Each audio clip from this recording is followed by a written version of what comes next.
Step 1, wake up early, gonna rise with the sun. Step 2, get some good, some food in you. Step 3, think real hard about what you wanna be. Step 4, fuck everybody, just do your thing. Wake up, today's gonna be a good day. Wake up, today's gonna be a good day. Wake up, today's gonna be a good day. Wake up, today's gonna be a good day. Wake up, today's gonna be a good day. Wake up, today's gonna be a good day. Wake up, today's gonna be a good day. Wake up, today's gonna be a good day. Yo, set your affirmations, aspirations. I got shit to do, the aftermath of preparation. Good food, good mood, blood in circulation. One step at a time, yeah, that's how you make it. Set a goal you control and the steps you take them. I try to pick one thought, have some concentration. And if I make a mistake, it's called education. I try to do this every day, call it replication. Wake up, today's gonna be a good day. Wake up, today's gonna be a good day. Wake up, today's gonna be a good day. Wake up, today's gonna be a good day. Wake up, today's gonna be a good day. Wake up, today's gonna be a good day. Wake up, today's gonna be a good day. Wake up, today's gonna be a good day. So life ain't easy, yo, I think there's a reason though. Ups and downs, just like every different season, yo. Sometimes I'm high, other times I'm barely breathing, though. I always gotta fight and hide from the demons, yo. Negative thoughts are poison, they rot. Head full of flies, so here come the clouds. They'll never stop unless I can swap all the bad for the good in my head when I'm lost. Yeah, so I'ma fake it till I make it. Positive thoughts are overtaken, I got patience. One day at a time is how you operate a cadence. A flow, you grow, you show yourself a foundation. Stay away from all the shit that causes temptation. I know that I like to do it cause it's sensation. I live my life in my head like a narration. Don't expect greatness, do my best, man, I'll take it. Wake up, today's gonna be a good day. Wake up, today's gonna be a good day. Wake up, today's gonna be a good day. Wake up, today's gonna be a good day. Wake up, today's gonna be a good day. Wake up, today's gonna be a good day. Wake up, today's gonna be a good day. Wake up, today's gonna be a good day. Wake up early, gonna rise with the sun. Step 2, get some good, some food in you. Step 3, think real hard about what you wanna be. Step 4, fuck everybody, just do your thing. Hi, Bullhorn Betty. Thank you for my shirt. Welcome to the Bullhorn Betty Kids Club. Her family has been struggling so much to find answers, and they have been met with lies after lies after lies from a lot of people that proclaim to be this young lady's friends. So this is Layla Santinello. She has been missing since June 27th, 2023, and she disappeared from Kingsport, Tennessee. Chronicles of Olivia and I went out to Kingsport, Tennessee on several different trips, searching for Layla Santinello or any information leading to her whereabouts. These are my thoughts on this case. well, I have to be honest with you.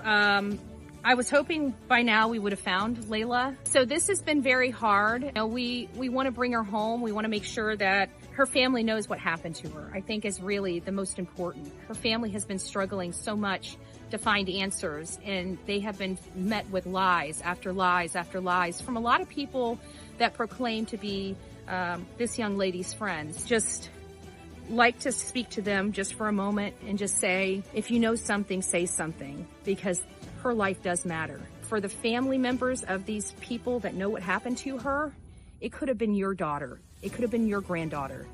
You need to ask them to stand up and speak up. The legacy of the Murdaughs stretch very far in South Carolina. Behind these gates lie deadly secrets. Secrets only Alec Murdaugh himself know. On June 7th, 2021, Alec Murdaugh hatched a deadly secret, plotting against his wife, Maggie, and his son, Paul. But what brought us to this point starts with Mallory Beach. Mallory Beach was killed in a boating accident by Paul Murdaugh, Alec Murdaugh's son, and it was going to trial, and Alec was about to pony up financial records. Those financial records were going to uncover a financial scheme hatched by none other than Alec Murdaugh himself. Right before going to court over the boating accident, Alec Murdaugh's wife, Maggie, and son, Paul, were brutally executed at the dog kennels at their home in Low Country, South Carolina, the property known as Moselle. Shortly after the murder of his wife, Maggie, and his son, Paul, he had a foiled suicide plot at a local church nearby. Alec had a friend try to shoot him in the head region, which again failed, and he went to the hospital where it was a superficial wound, leaving everybody to believe this was a foiled suicide attempt to garner sympathy from the community. This foiled attempt was captured on camera at the local church. Alec Murdaugh received 2 life sentences for the death and murder of his wife Maggie and his son Paul. After Alec's double homicide conviction of his wife Maggie and his son Paul, he has since set his eyes on the clerk of Colton County, Becky Hill. Becky Hill is now come under fire for putting her hands on the scales of justice in an effort to get Alec Murdaugh convicted. Alec Murdaugh's defense team state that Becky Hill put her hands on the scales of justice in an effort to get money for a book deal. Alec Murdaugh has a hearing for a motion for new trial coming up on January 29th. This hearing details how Alec Murdaugh believes Becky Hill, the clerk of Colton County, put her hands on the scales of justice in an effort to get a guilty verdict from the jury. The judge in the matter stated that she will be willing to hear from the jurors and Becky Hill only at the most recent status conference hearing.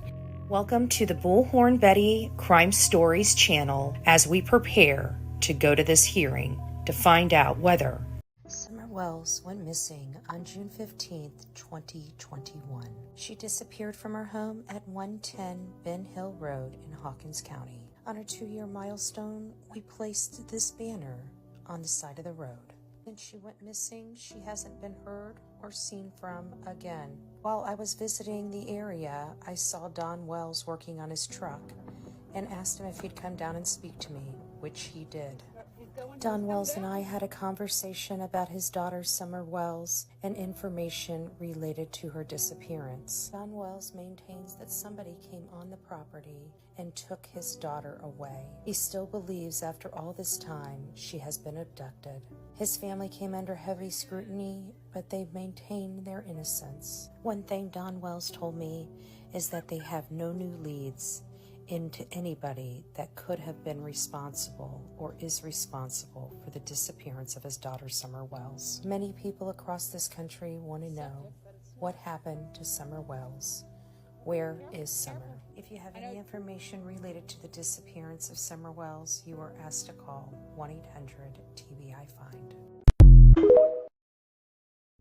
Welcome to the Bullhorn Betty Coffee Club.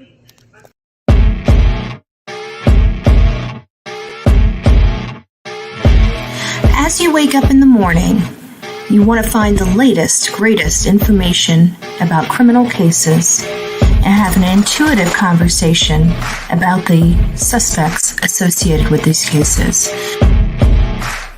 Head over to the Bullhorn Betty channel on YouTube.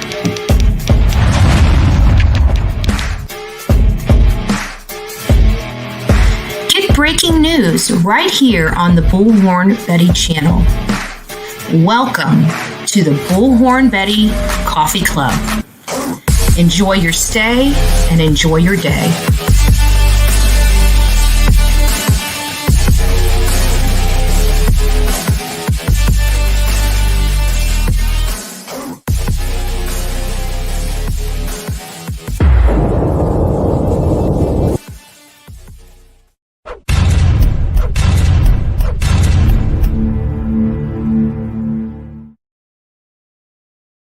My beautiful people of YouTube, it's nice to see you and And of course, X. It's nice to see you. I am Bullhorn Betty. It's nice to have everybody in the house. We've got a lot of things going on. I'm running out of time here. I got to get ready. I got to head out the door. Tomorrow is going to be a travel day for me. So I don't know how tomorrow is going to be. We might try to go live on the road if I can. If we got enough bandwidth and Wi-Fi out there, we might just say hi on the road because I've got to have a long drive. And of course, I have magnets all over the car. So you guys should be able to see me and I should be able to drive just fine. So with that being said, it's nice to see you, our beautiful, it's me, Jen, Skittles Crime, dun, dun, dun, good morning, come on. Hopefully you guys can hear that. I was having some audio issues. I forgot to plug the phone in, and as I'm going in my intro, I decided to plug one of my button things in, and it kicked my audio back through my computer, and I'm like, oh no. So I'm behind the scenes trying to get my equipment back working. I got to plug all this stuff in before I set the live up, I'm realizing. But I'm not a techie person, so I don't get it. But it's nice to see you, Skittles Crime. True Crime Knitter, it's nice to have you. Good morning. Luteens is up in the house. It's nice to see you. We have Drew. Hello, my love. I hope you're having a wonderful Friday. By the way, TGIF. Right? TGIF. It's nice to see you. Oh, it is already Saturday. Skittles is up Saturday morning and we're just waking up on a Friday morning. It's 5 o'clock somewhere, folks. It's 5 o'clock somewhere. Annabelle, it's nice to see you. Good morning. Good morning, Allie. It's nice to have you here this morning. JV's mama. Who else do we have? Patricia Miller, good morning. It's nice to see you, Lady 7 Up. Michelle Lynn, Ty, good morning. Sugar Plum, it's nice to have you. I think I said hi to you, Michelle. If I didn't, I'm sorry. Good morning. Betty Fan, good morning, my love. Act right, people. Act right? It's the real me too. Good morning, Angie Gibson. It's nice to see you, Amanda. TD Dean is up in the house. Trina, good morning. Bye, you babe. Good morning to you as well. I'm smiling too much. My cheeks are hurting. I need to go. It's time for me to get off. No. Oh, look at that. Skittles, our newest member of the Bullhorn Betty True Crime. She might be new to this channel, but she ain't new to us, right? Oh, look at that. That's so sweet. Thank you, love. Thank you so much. Thomas, it's nice to have you this wonderful morning. Southern Grammy, good morning. Our beautiful Sonia, dun, dun, dun.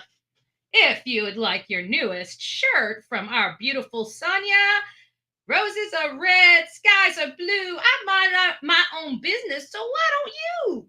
All right. No, I'm just joking. But this is, I went out to the mailbox yesterday and I was sporting a new shirt today, right? I'm sporting a new shirt today. Now I'm coming into the chat like this. Me and Sonia, we got it, right?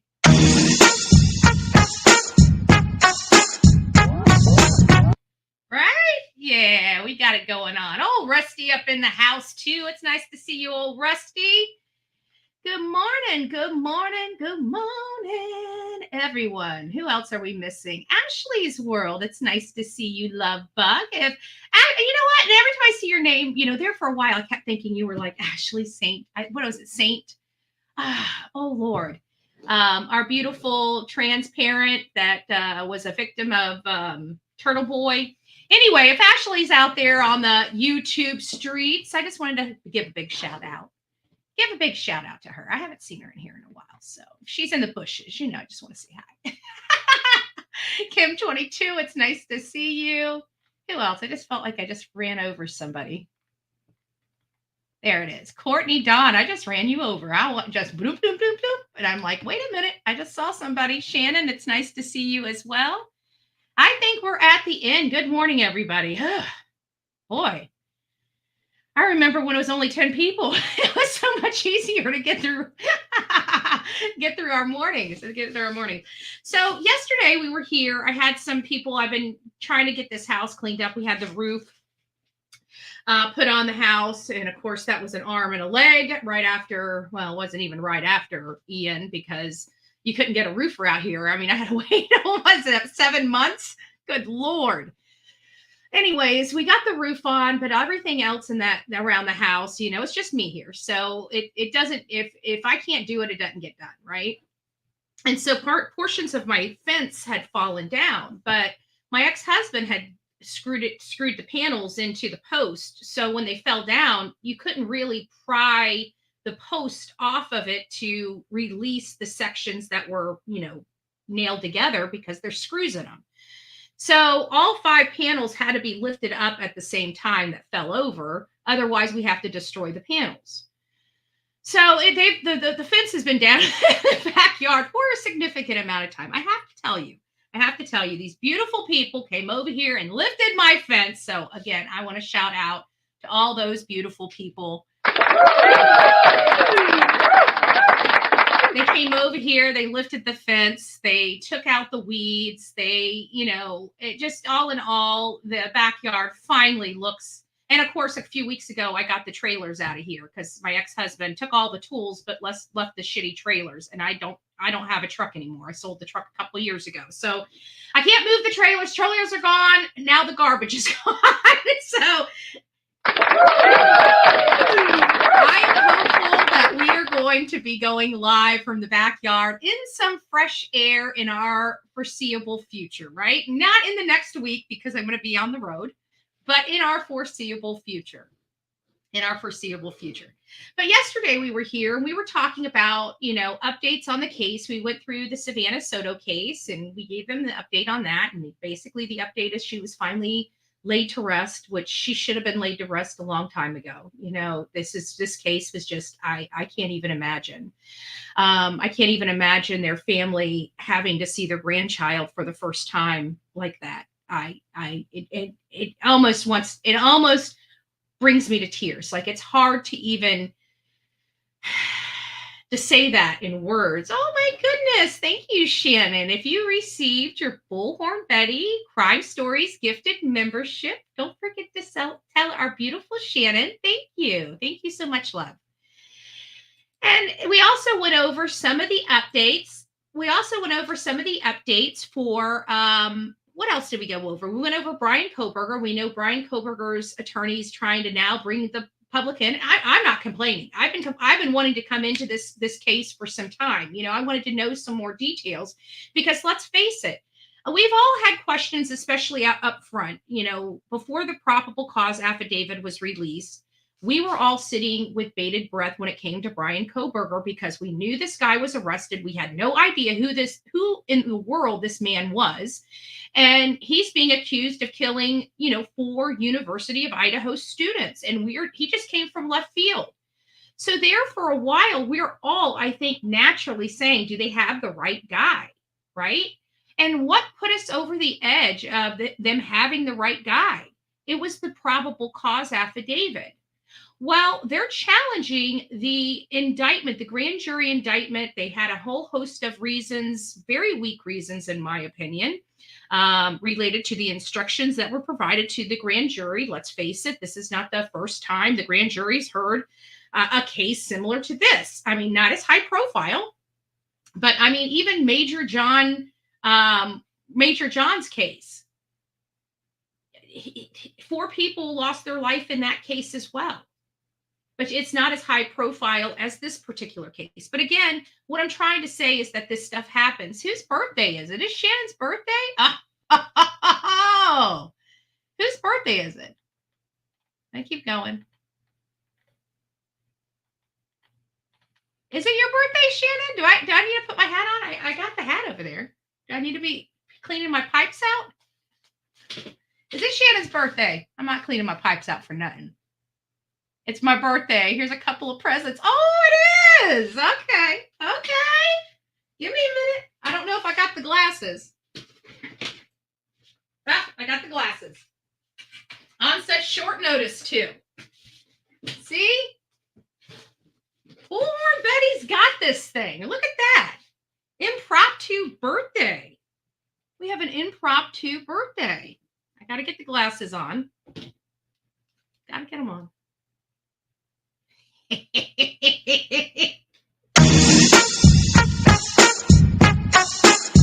I only do this for my favorite people, right?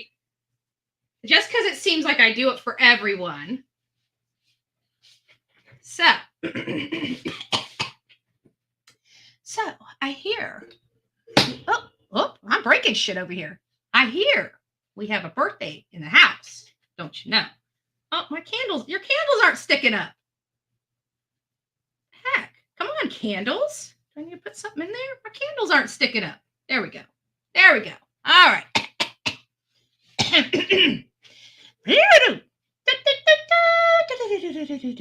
think I'm almost ready. Well, we have a birthday up in the house, the Bullhorn Betty Crime Stories house. It is Shannon's birthday today, and she decided to give her gift away in form of Bullhorn Betty Crime Stories membership. We can't let that just go. Bullhorn Betty never lets anything go, right? So we're going to sing her happy birthday. Well, a happy birthday to you. Happy birthday to you. Happy birthday, dear Shannon. Happy birthday to you.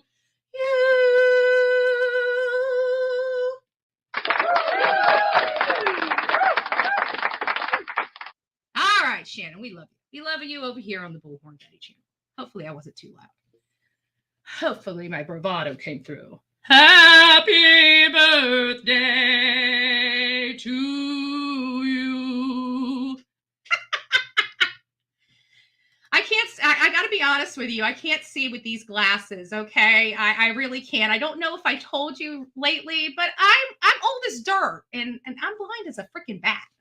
Now I got to reposition my microphone. We don't want you guys hearing me screaming, right? We don't want you hearing me screaming. All right. Woo. Man, it's tough performing in front of an audience. You get all these little jitterbugs in your stomach. What kind of crap is that? I got to quit performing. I need to become a content creator or something. All right. I feel like I'm naked here. I know why. I see you guys. I can see you again.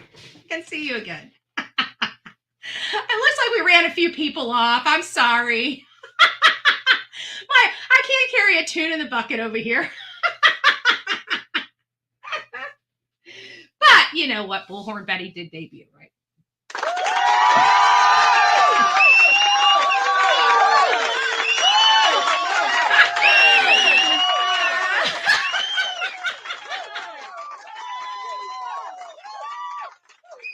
Guys, don't forget to tip your entertainer, okay?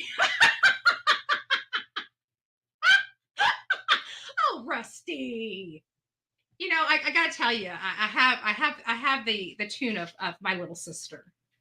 Maybe a little sweeter. No, I shouldn't lie. My little sister's voice is much sweeter than mine. I can do better when I got the echo on. You know, hello. No, that's the volume. Where's my echo? Oh, there it is. Hello. So much better.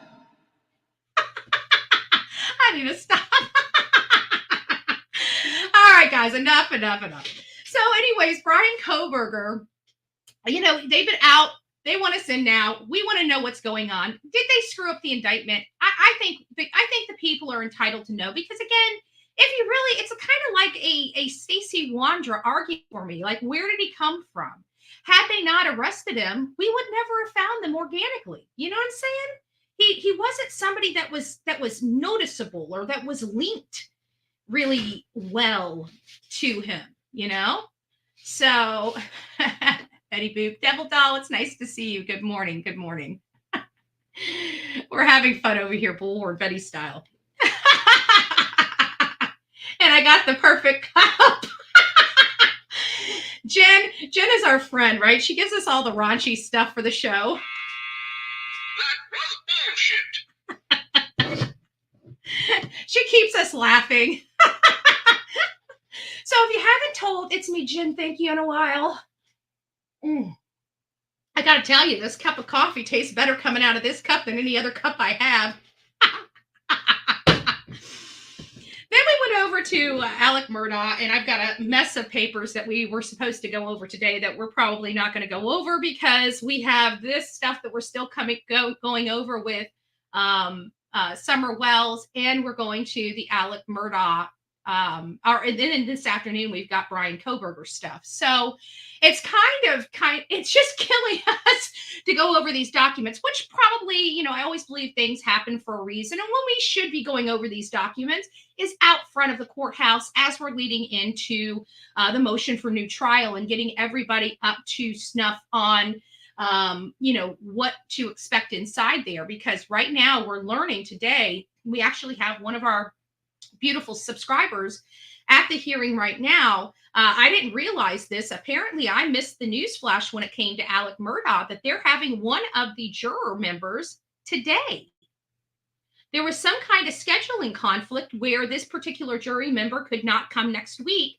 And so the judge is actually having, I think, a closed type of hearing with the juror or something like that. So we do have one of the members out there looking, going to be there. So I will have some up-to-date information on this hearing that I was completely, even if I was aware about it, there was no way I could possibly be there. It would just be too expensive because for me to go up there and then turn around and come right back home, it's just too costly. And then, because that's what I'd have to do to be there for this one, because there's no way I'd stay there the whole entire weekend just to, get one extra day. So cost effective wise, it just didn't make sense. So either way, we weren't going to be there for this hearing. But it is going on today. So we will be getting updates, which reminds me, I probably should make sure that my stuff is up to snuff here. Make sure everything's on. Okay. I think we got everything here. Let me make sure she is a favorite. There we go. Okay. I think we're okay. We'll see. I think I good set up where we'll be okay.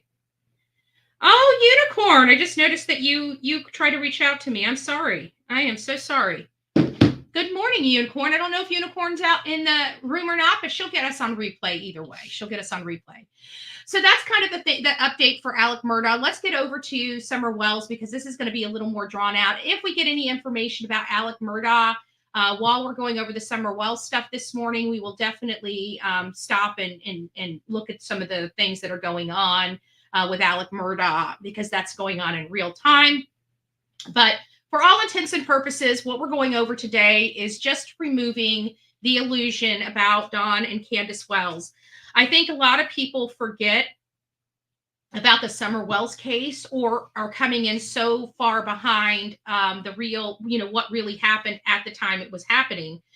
I got involved in this case personally, like where I wanted to go down there about 6 months after this case, kind of blew up. It wasn't that I wasn't involved with the case or wasn't paying attention to the case when it happened. It's just that when it happened, I really wasn't into the true crime area. If you guys recall, I really didn't come into the true crime realm until about September of 2021, which was about 3 months after Summer Wells went missing. And that particular case that I was working on that time was Gabby Petito. Gabby Petito was a beautiful blonde that went missing. She was from Florida. She lived with her boyfriend before they went on the road, just 45 minutes away from my home. And I had a friend that was friends with some of her family members. And they needed some information. We kind of worked together. We were trying to find out where she could be and what happened to her. And we were giving that information over to that particular family member of our findings. I don't know if it was ever relayed to her parents, but I have to think it was, because we did end up meeting Gabby's uncle as well while we were there. Her uncle lives in Naples and what have you. But once our case with Gabby Petito wrapped up, we went out to Moab, Utah, was it almost immediately? I want to say it was almost immediately after her case, to kind of walk what happened out there in Wyoming, Idaho, and Utah. There was a whole bunch of stuff going on right about the time that she had lost her life. So that's what we did. And after that, we came home, and everybody they really liked the work that we had done on Gabby. They liked the work we had done on Crystal and Kylan's case, and they were begging us and begging us and begging us to go out to Summer Wells. And we weren't going to take the case because we had at this time a friend that was a big time TikToker that actually lives in Tennessee. And he was informing us that, these haulers, especially the Beach Creek area, have been notorious for violent crimes and people disappearing, and that it was a dangerous place. And this particular person felt very uncomfortable raising money for us to get us out there, especially if something happened to us. He would never forgive himself. And that was basically what he told us. And then, of course, when we started getting involved, a lot of people didn't really like us because we actually went out and looked at things as opposed to sitting at home. And I think that kind of upset some people because, to be honest with you, we pointed it out. And I think it hurt, it made people, how people are when they feel insulted, even though we weren't intending to insult anybody. It's just, that's how they personally took it. And we were attacked, and everybody was like, "Oh, they're gonna shoot first and ask questions later," And we had never dealt with this kind of notoriety or scrutiny or intimidation or anything like that. Like, I've been in politics and didn't have to deal with any of this. And politics is pretty brutal and cutthroat. But it pales into comparison to the stuff that goes on here. I will promise you that. I've been in both sides of it. And I can tell you that this place here, YouTube and other social media platforms, can be very, very, very dangerous. I've learned that politics is cutthroat, embarrassing, humiliating, all the gamut of stuff, but nothing that could injure you personally or physically. This stuff here is dangerous. I can tell you, it can get dangerous. But either way, we had never heard of it.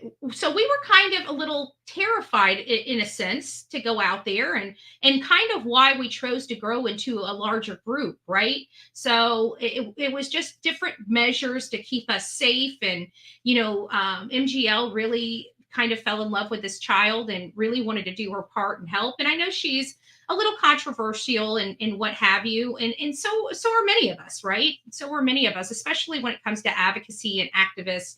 You're going to get that behavior. But, we went out there to really try to find answers. And I really do think that we found a lot of the answers that we did need, whether it was the answers we were really wanting to find or not. I think we did find, a lot of answers that led us in the direction that we went. It wasn't just us just coming up with this idea. This was a lot of interviews. And you're talking about, for us, I want to say so far with the Summer Wells, we've had to have had at least 30 or 40 interviews with different neighbors, different people involved, all the people that were pretty much brought up as possible persons of interest that could have abducted Summer Wells. We talked to, like, the mortician. There was rumors that the guy worked for a morgue, and all the stuff that goes on with that. We talked to his daughter. We just went through a lot that did not come on YouTube at all, and people are upset because they want us to show our receipts. And I'm sorry, you can beat me up all day long if I think something is going to be detrimental to a case that I'm covering. I would never bring it to, I don't care how much pressure I get. Because at the end of the day, I do create content, but what's the core value of why I create the content? To help the case. If something is not going to help the case, I'm not going to do it. People are going to say, well, why are you out in front of people's house? Because we were trying to get somebody arrested. And sometimes advocacy is loud, unfortunately. You know, would I rather be somewhere else? You darn tootin'. Would I rather be covering something else? You darn tootin'. Would I rather be doing cooking shows that people tear apart? Absolutely. Right? Meaningless stuff. I would love to be doing meaningless stuff that is petty, right? But this calling is not meaningless and it's not petty. So Summer Wells disappeared, and the only people around her during her disappearance, although the plan B is an abductor, the only people around Summer Wells when she disappeared was her father, her mother, and her grandma, and her brothers. It was her family, and she still disappeared. This illusion that there's a dog trail, there is a dog trail. I still proclaim that, Don Wells probably uses it. I don't know, but it's outside of Brandis's trailer. So tell me how a man walked past Brandis's trailer with a child in tow. So when you start looking at all these factors that have been told to people all this time, and you're looking at that in conjunction where everything happened at, it shows a clear picture of what's going on, and it shows that there is no ability for an abduction. We showed yesterday Leslie Earhart talking about how 3 days after this child went missing and they still hadn't found her, they adamantly affirmed that there is no evidence of this abduction. That was day 3.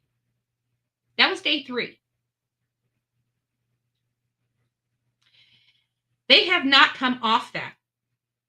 We're coming up to a 3-year milestone of Summer Wells missing, and law enforcement still has maintained that there is no evidence of an abduction. So if you take all of these fake people out of the equation, it only leaves a core group of people that were in and around Summer Wells at the time she disappeared. And you can't take those facts away. Many people want to manipulate them. Many people want to act like they don't exist, but that's the reality of it. Then people say that Summer's brothers didn't deserve to be taken from Candace and Dawn, that they are being unfairly withheld from Dawn and Candace. I have a lot of beautiful parents and grandparents in my chat. Some of them are slobs, right? I'm a slob. I am a slob. I'm an absolute slob, right? I'm a clean slob, but I'm a slob, right? I'm a slob. Do I have dust? No. Am I messy? Yeah. So there's one thing when I talk about this stuff as being, a slob or being filthy and dirty and living it's like, and we talk about it because I've been in a lot of older people's homes. And as you age, you can no longer do for yourself what you once did. That is a totally different situation than we have here, right? We know those people that as they age, they get a little bit, looks clean to me. Don't tell anybody. I have a fake reputation to uphold. Okay. Remember, there's a reason why I put this thing on. Right. So, anyways, it's like one of these things where I do believe that there's excuses for a house being of disarray. I am not a perfect person. I'm not a clean, a clean freak like my mother. My mother is a white glove, clean freak. Everything has a position. I think the reason why I'm not like my mother is because she's been like that my entire life. I never had to do anything. Like, I would love to pack up and move home with mommy, right? I get 3 hots and a cot, right? And free laundry service, right? We know you know your kids, you good mamas out there. You know all of us kids are thinking about moving home. Don't let us fool you. We might be old as dirt, but we're still thinking about going home to let mommy take care of us. Right? Mom, you better watch out. You might have a roommate coming soon.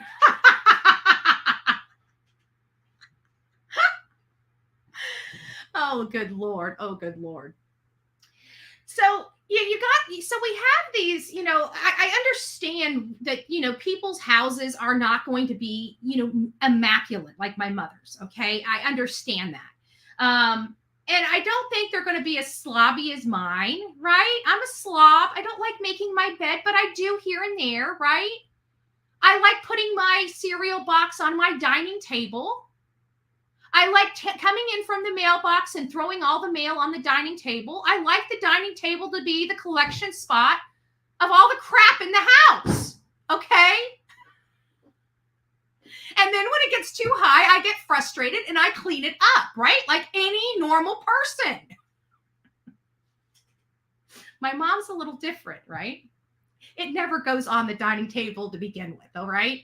It goes in its proper place, okay? She goes through it. It's like, okay, I need to keep this. This goes here. I need to keep this. This goes here. I need to keep the, the rest of this is recycling. Don't want to forget to recycle, right?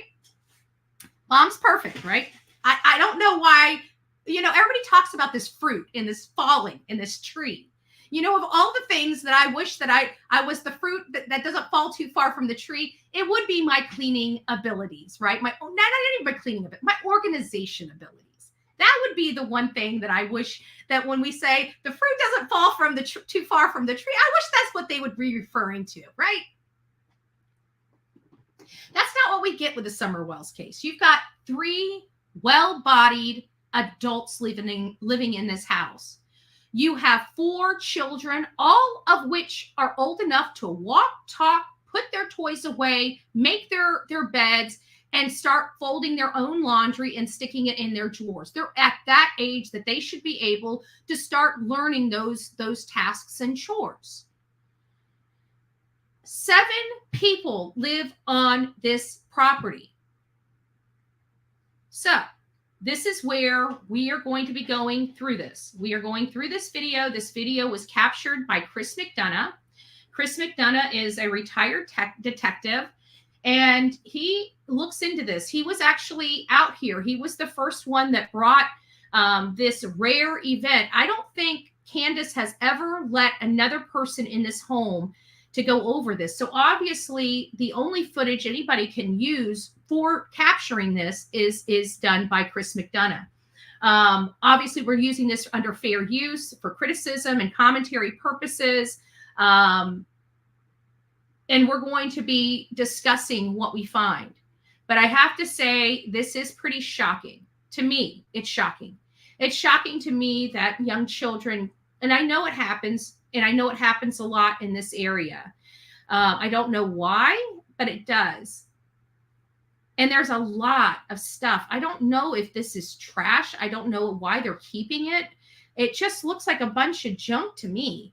But, somebody else's junk is somebody else's treasure. So I don't know. I don't know. I'll let you guys decide for yourself, okay? That's really all I can do. I can only show you guys, commentate on it, and let you guys decide for yourself. But I just want people to understand this, this illusion that these parents were really good parents to their children. I don't understand how people are getting to that conclusion is my concern. How are people coming to that conclusion? Because everything I have seen here concerns me about the welfare of their children. And with their children being taken out of their custody and not given back, it seems to me that appears to be the same sentiments that the state of Tennessee has as well. So I found a new channel. Oh, thank you. It's nice to see you. It's nice to see you. I haven't seen you in a little bit, but it's great having you. Thank you for being here. And don't forget to share. Let everybody know that this is the new channel. At least for a few months. So I'm going to go ahead and just without further ado, we're already 44 minutes into the segment, and we've got, this is going to take us probably about an hour or so to get through. So this is the outside of the house. This is the outside of the Summer Wells residence. And in all fairness, I'll put this up and then I'll move it to the big screen if I think something's important so you guys can at least see my face. But in all fairness, this is no different than, what I would see in a country, rural area home. Okay. I've been out to Mayaca City. I see a lot of properties that are in this array with their children. The outside of the home is trashy, but when you walk inside the home, it's cleaned up, it's clean. It's a home for the family to live in and thrive in. Oh, thank you, Turtle Madness. God bless you. Thank you. I want to go over there and see what the super sticker is. But now it's going to probably take forever to get down to the very bottom because I haven't been on this side of the screen. If it's flooding the screen and lagging it, just give it a second. I wanted to see this. Aw, that's cute. Oh, somebody's just now getting to the ha ha ha. That's cute. That's cute. So this, I'm not too shocked with the outside of the home, but it's the outside of the home in conjunction, unfortunately, with the inside of the home that I'm having an issue with. Oh, sorry, it's just going to lag just a little bit.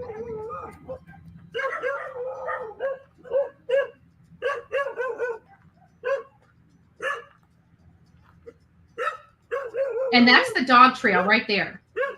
That's the dog trail that they're referring to. Here's Grandis's camper. And you got a clear path right there. So this is the only other path that they're referring to. Oh, let me take this down. Maybe you guys can see it a little bit better. Let me put it up on the big screen because this is kind of important. So here's the back of Grandma's camper. Can you see? There we go. Back of Grandma's camper right here. Okay. This path right here, this patch, you can see almost this, every time I get down there, my thing, the little thing pops up. But there's like a little dip right at the bottom of my cursor, not at the top of my cursor, at the bottom of my cursor. There's like this dip, and that's the trail. So you got a dog trail, but the dog trail is right here by Grandma's camper.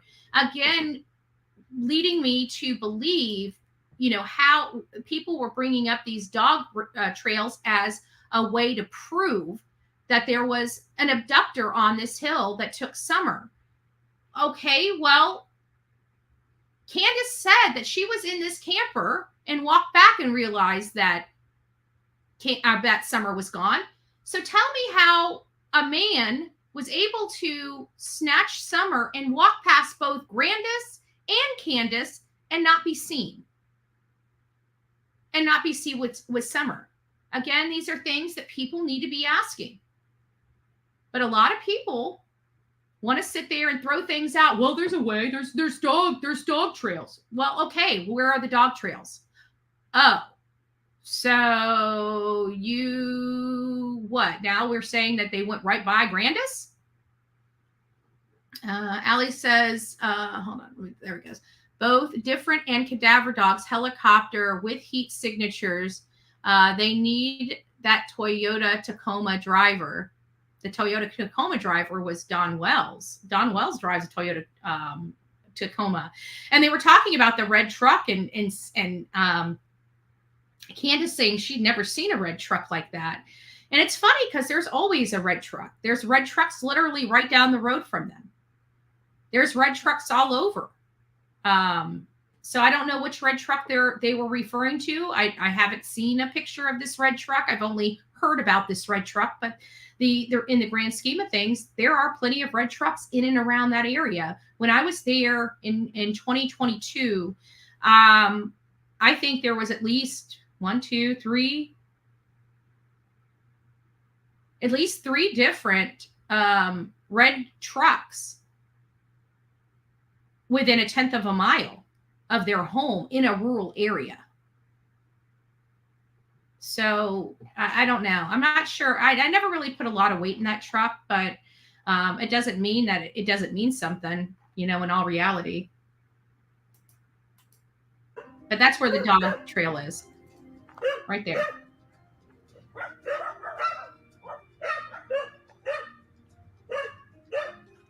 Yeah, the work truck on the ladders. And I actually seen a red truck like that on Don's job. One of the workers was using it.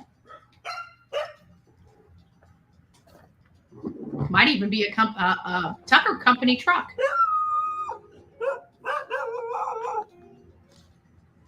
Okay. So now you guys got a lay of the land on the exterior. He's going to be meeting with Candace, and she's going to kind of take him through the house. I'm not going to go through all the conversations. We're just going to go through the house conversation about what she did that day.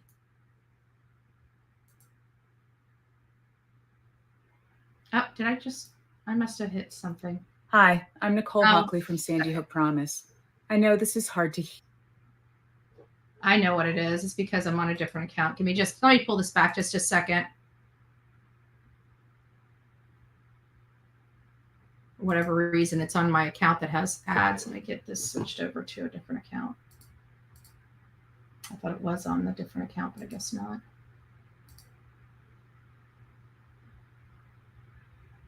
There we go. I don't remember which.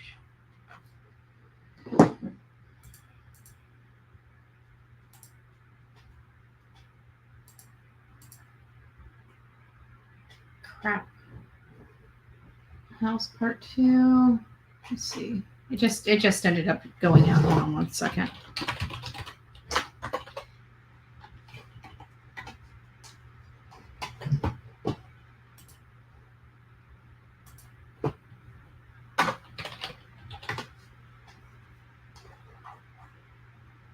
I think it's this one. Yeah, it's this one here. All right. Sorry about that. I got it back up. So we're going to go. Oh, this is his commentary of it. Hold on. Dad, burn it. I don't know what in the world. Is this it?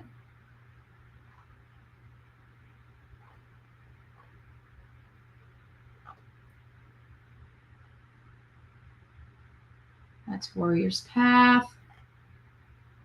Sorry, guys. I had it all up, but then it just switched on me. I can't seem to find the freaking video. There it is. This has to be it. 7 months later, inside the wells. There it is.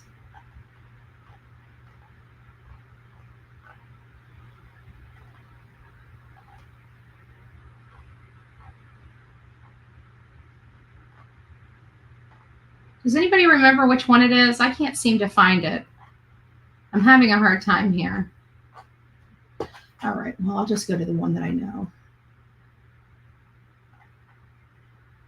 We'll just get back to this one. Hopefully he's not talking over it. But I have a funny feeling this one he's going to be talking over.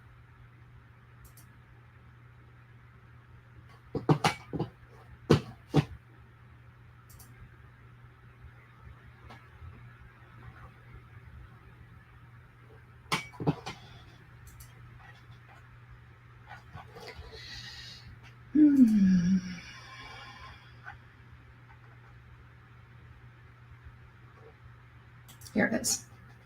Got it. Sorry. Okay, just. We got it back. Let me go ahead and put it up on here. Yeah.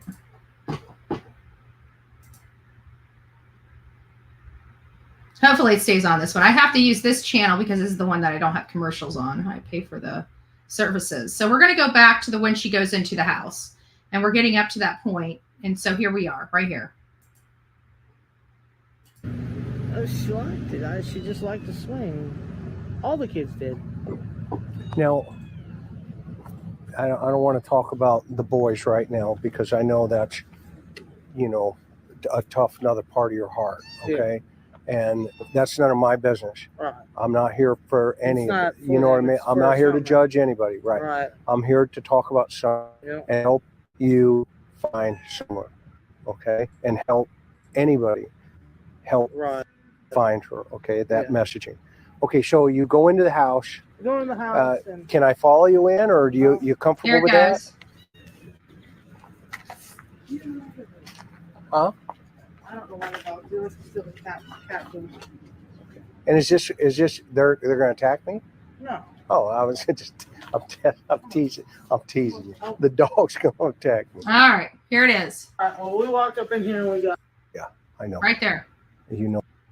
I just want you guys to see the condition that these children were living in. These are live exposed electrical wires hanging all over this home, just running through and dangling. This right here, I can tell you, is a fire hazard, electrocution hazard. Kids do stupid stuff like getting on chairs and swinging from things that are usually hanging.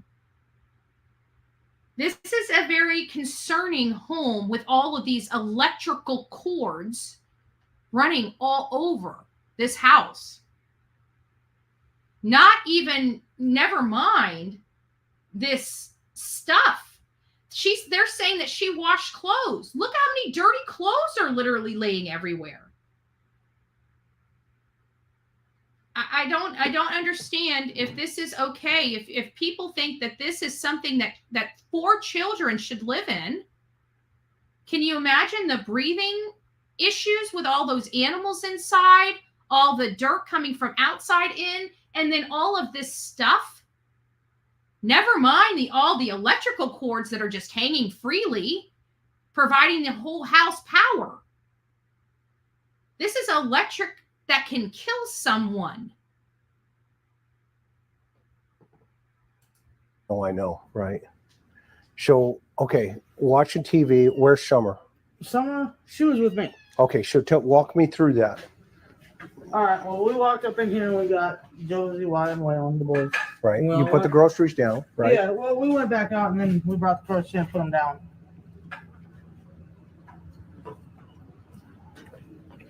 And then Mom, she went and took her stuff to her house, put her stuff away. Okay, And then, of course, me and Summer went back over, put our stuff away. okay. You went back in. Yeah, me and Summer went back in the house. And then we were just doing normal stuff. Okay. On the house like we normally do. Like they normally do. I don't know when I have ever heard them do normal stuff around the house. What I have heard is I've heard law enforcement come over to their house, and Candace was so drunk she was passed out in the seat in her chair with 4 young kids running around unattended. I've heard that. I don't know what normal stuff they're talking about, because according to everybody else, their normal stuff is running around and hanging out with a bunch of friends and doing a bunch of stuff that they shouldn't be doing. That's their normal stuff, at least prior to Summer disappearing. Now, I do know that their normal stuff has changed since Summer disappeared. But the stuff that they were doing up to her disappearance, the normal stuff wasn't this. Let me see what somebody says. Oh, good morning, Stuffers. It's nice to see you. Looking inside like a rummage. Yeah, it's not good. It's unhealthy. Even if a parent, this is a little overkill. You got the reason why I'm bringing this up is because you got 3 well-bodied adults and 3 children. Why are they not cleaning up after themselves? All these kids should be at that age where they should be able to wash their own dishes, make their own beds, put their clothes away, clean up the house, sweep, right? Chores is a great thing for young kids. It teaches them values. It teaches them, what is it? A system. Get up, do this, right? They're losing all of that. I also saw a compromising photo. I don't know how true it is. It's been making its way around. A compromising photo of, or an inappropriate photo of Candace as a young girl with her father that's been going around, that I'm hearing some stuff about it. And it, I don't like that it is going around or talking, even though how I feel about Candace and stuff like that. But the one thing I'm getting out of that photo is if she was taught that way as a young child, why would she think that there was anything wrong with it when Dawn may have, done something or acted in the same fashion with Summer? If you're taught that it's okay, you don't know that it's wrong. You have no idea that it's wrong. And, a lot of people have brought up the fact that Candace seems to be, that she doesn't process things like normal people process things, that, she might have some type of disability of some sort, right? And it's not like I've heard that from. We were talking about that with. I think it was Michelle Walks talked about it, and she even talked about a lot of her history. That was about a year or so ago, maybe in 2022. Good morning, Samantha. It's nice to see you. Inspirational. It's nice to see you as well. And Samantha, we got two Samanthas back to back. It's nice to see you. I was a paramedic. You would be surprised at how many homes look like that. That have small children. I heard. When I was really in the grips of my addiction, my house was not to that level, but it wasn't kept clean at all. It was disgusting. And so every time I see that houses like that, I just equate it to, drugs and alcohol, substance abuse, because I just feel like even normal people can only deal with so much, that it really does take extra stuff. Hold on just a second. Oh, you're so cute.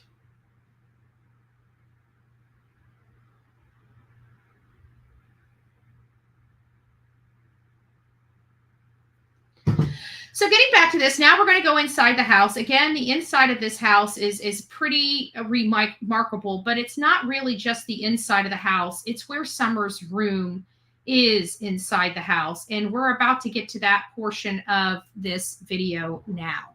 So we've seen that. Here's how you get to her room.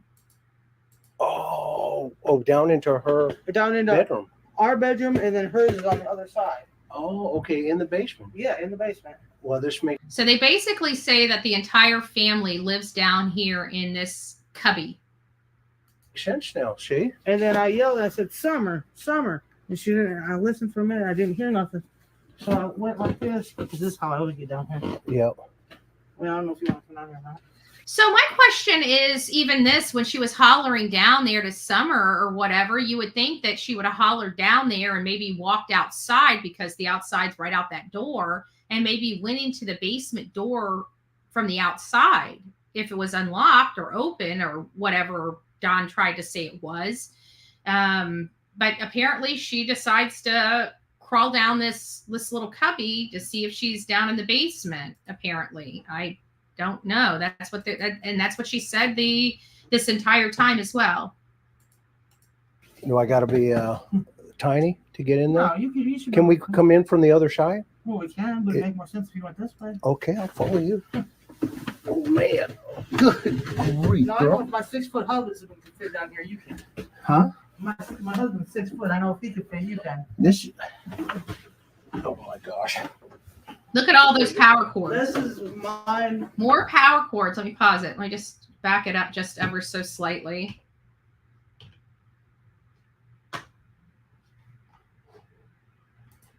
Huh? My husband's 6 foot. I know if he can fit, you can. This. So Chris is having a hard time trying to get down these floors. Look at all of these electric cords. This is power cords that are feeding electric to their receptacles and switches. This is live electrical wires right here at Paralegal Liz. Oh yes, Paralegal Liz just sent me a photo. She's there. She's cute as a button, guys. She's so sweet. She's so sweet. Don't worry, I'm not going to show your photo, but oh, you're so cute. You're so cute. It's cute. Let's keep watching. Oh my gosh. Look at all of those electrical cords. Those live wires just laying down everywhere. Way to go. This is my husband's room. Okay. And over here, well, it's a mess again. That's all right. But this is where Summer and little Waylon was, because Waylon's only 9. Okay. And they stayed down here. This is their room. I don't know if you guys can see that. You might have to get on your regular TV. But there's nothing in these kids' rooms. This is my husband's room. Okay. And over here, well, it's a mess again. That's all right. But this is where Summer and little Waylon was. Because Waylon's only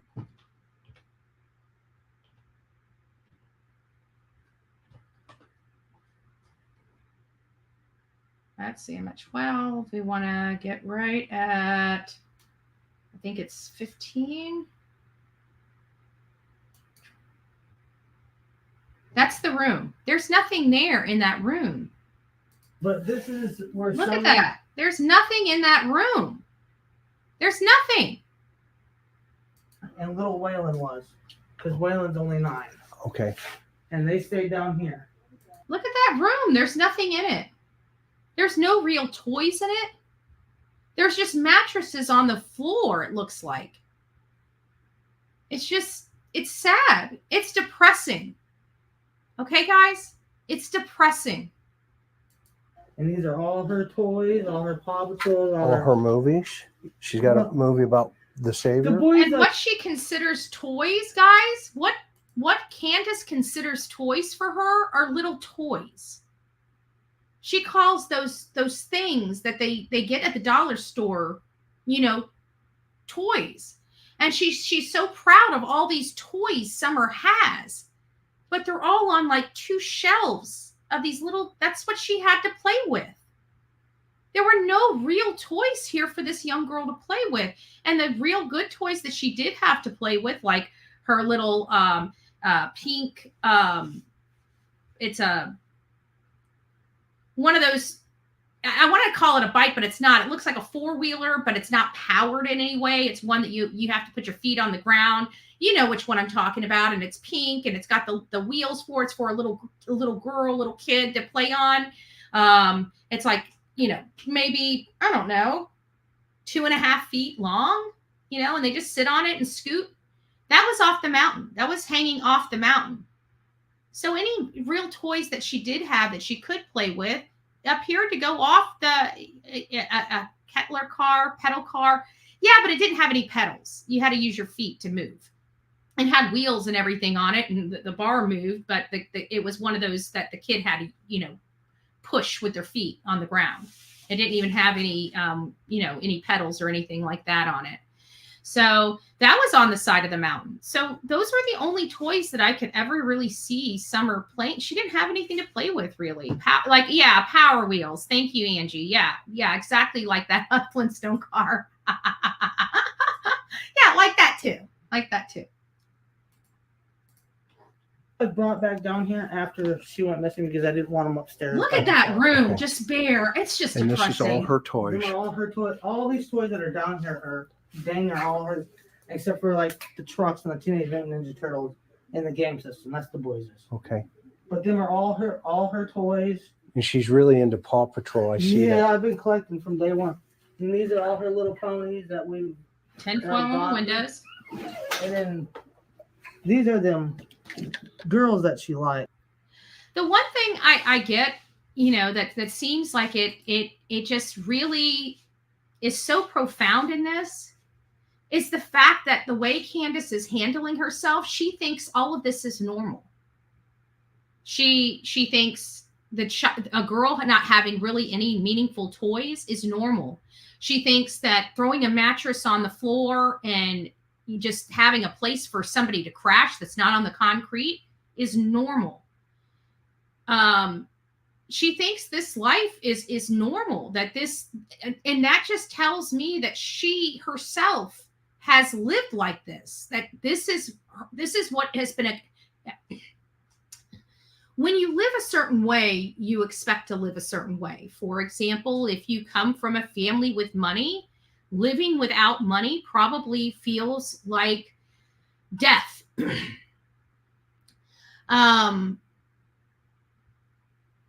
Just everything really opposite, right? So it doesn't really matter. But to me, it just seems like she feels like this is the way everybody lives. And I talk about that because whenever I was younger, I talk about a very specific thing that happened to me when I was younger, about when I realized that, maybe my life wasn't as normal as, say, some of my friends. And there was this thing where I thought this was normal. I thought parents just argued all the time. I had no idea, right? I had no earthly idea.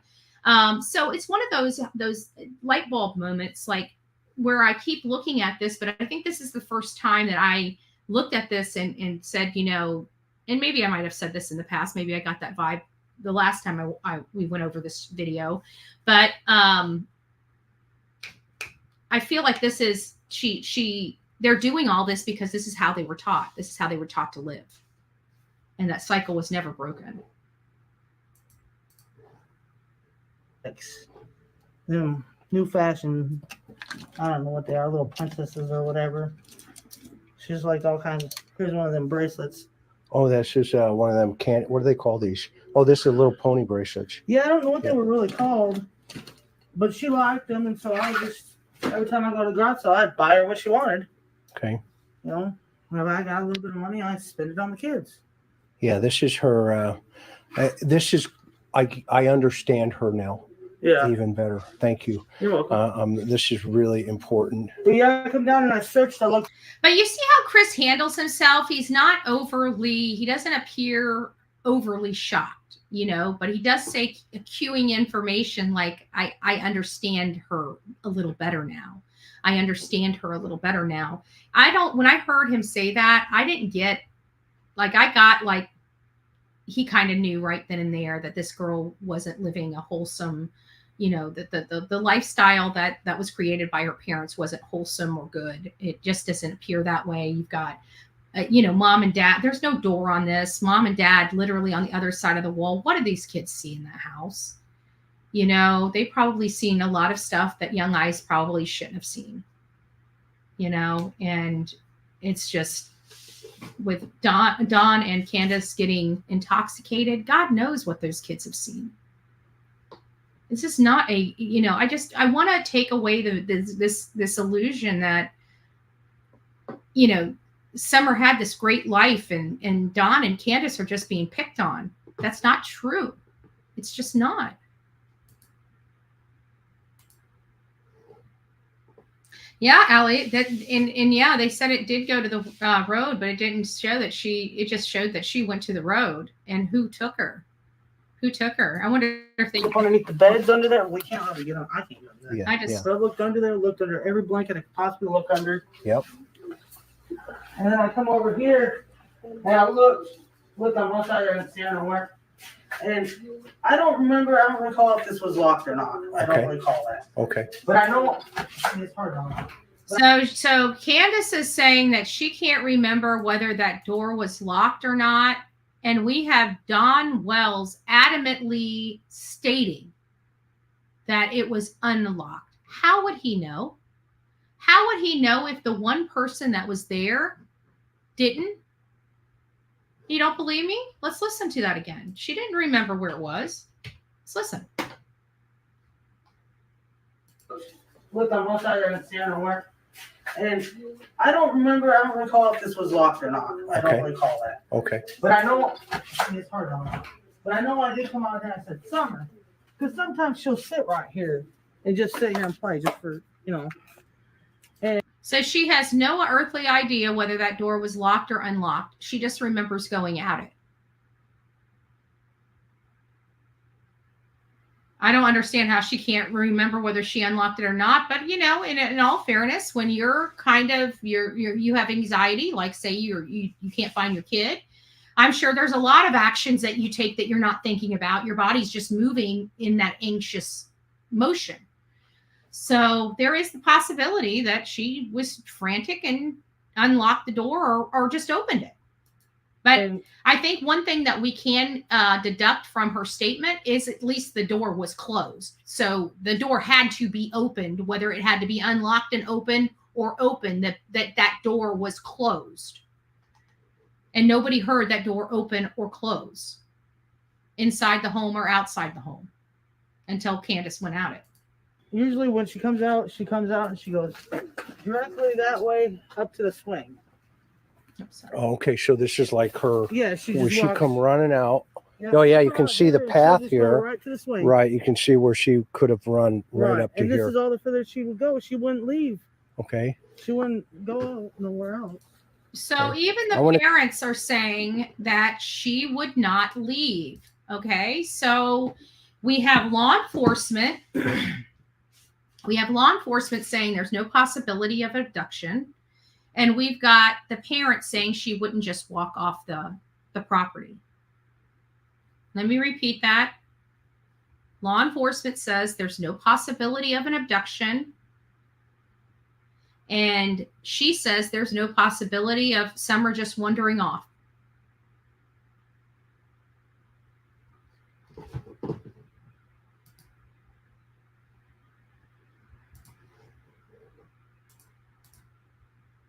To go around this side. What is this blue thing here? Oh, that was we were putting trash in it, Okay. and we did have a trash man at the time, but he stopped running. Oh, wow. I got lost. And they have those barrels, guys, all over the place. Is it possible that there might be a barrel somewhere? There is. There is. Okay. I'm going to film around this side. Now walk me through, what's this little Oh, that right there? little cave thing there? That's not really a cave. Actually, we built this addition, me and Donnie and the kids. Oh, okay. And we left this part open because the dog, at the time, we did have little puppies. These dogs were little puppies. Uh-huh. And we let them go under there. They would run in and out of the bricks over there. There's actually 7 pups up under there now. Okay. So they left a hole under their house that they say is for the puppies. But again, it's also a place that other wild animals can habitat in. I mean, I don't know. I think I would have worked to get all the puppies out and built them a little dog house or something, as opposed to a wide open hole gaping under my home that other, even like raccoons do a number to insulation, wire, your electrical wire. They chew all that crap up. They chew all of that crap up. So again, just something to be aware of. And yes, I do believe that they would have had dogs sniff that area and stuff like that. If anybody's worried about it, I know that hole has been talked about by many people. I don't believe that that's where Summer would be, that I know of. And it's always been open like that. So that is really the house. That's the inside and the outside of the living conditions in and around the time that Summer Wells disappeared from Rogersville, Tennessee. There's a lot of things. So now let's take the information we learned from yesterday and apply it and attach it to the information we learned today. So yesterday we learned that Don Wells had some strange behavior the day before Summer Wells went missing. His employee, worker, partner, whatever you want to call Dudley, went to the house on the 14th and saw Don in this very depressed, weird, slumped over state in a tub on a construction site. And he was like, what's wrong? And he seemed, let me sneeze here.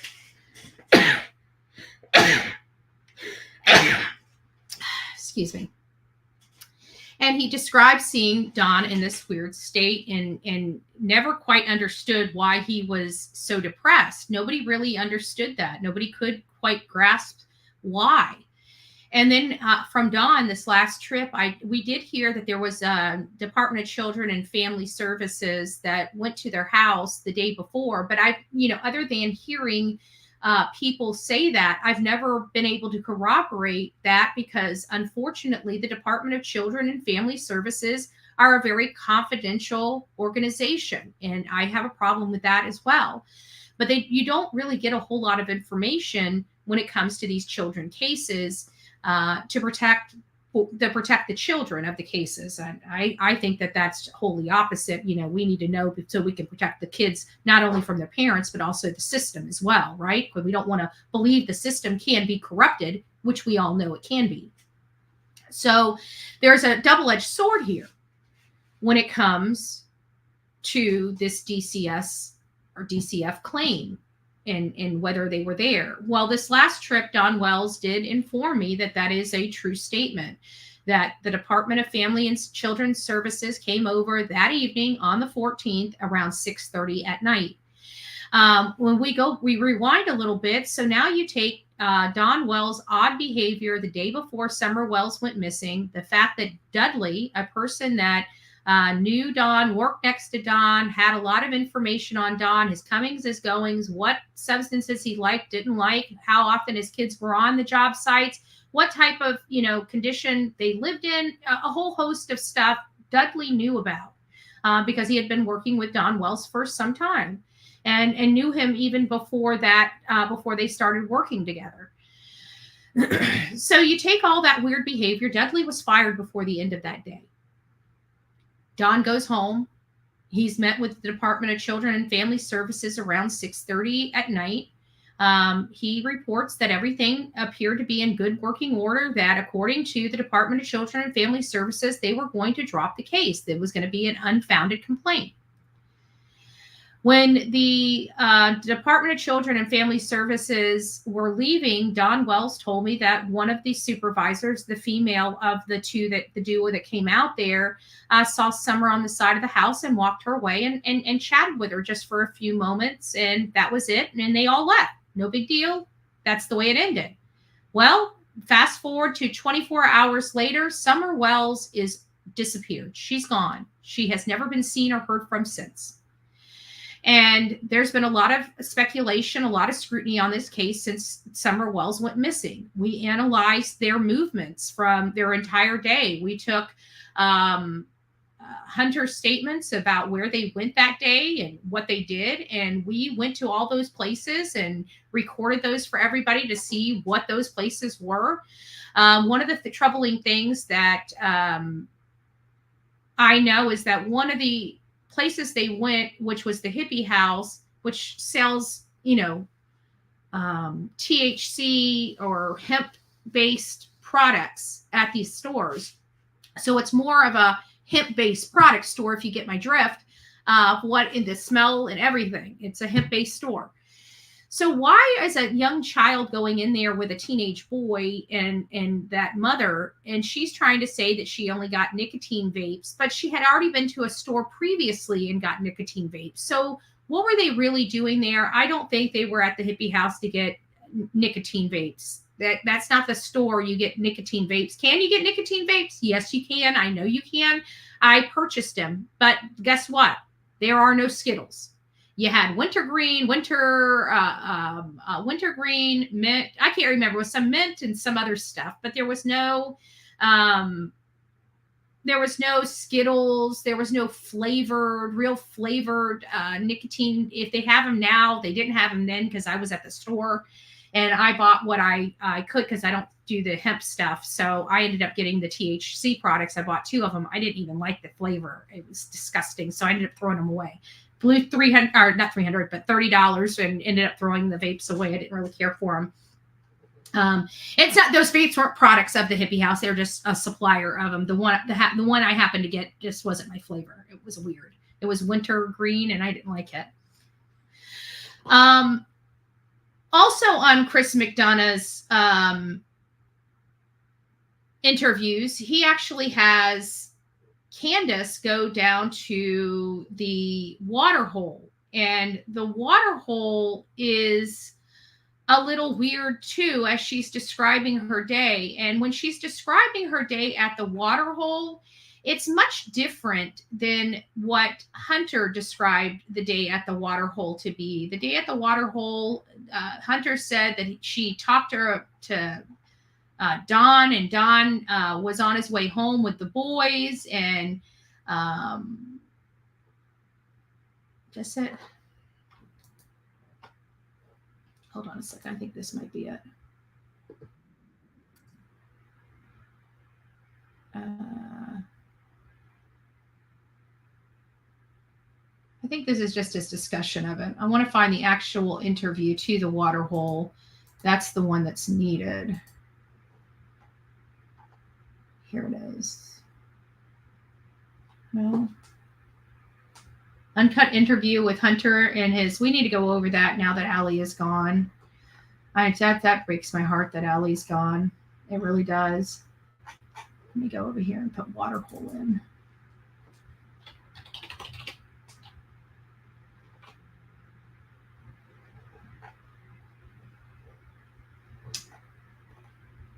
All right.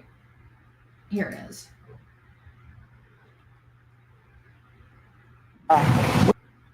Yeah, that's it. And he describes some things. Here it is.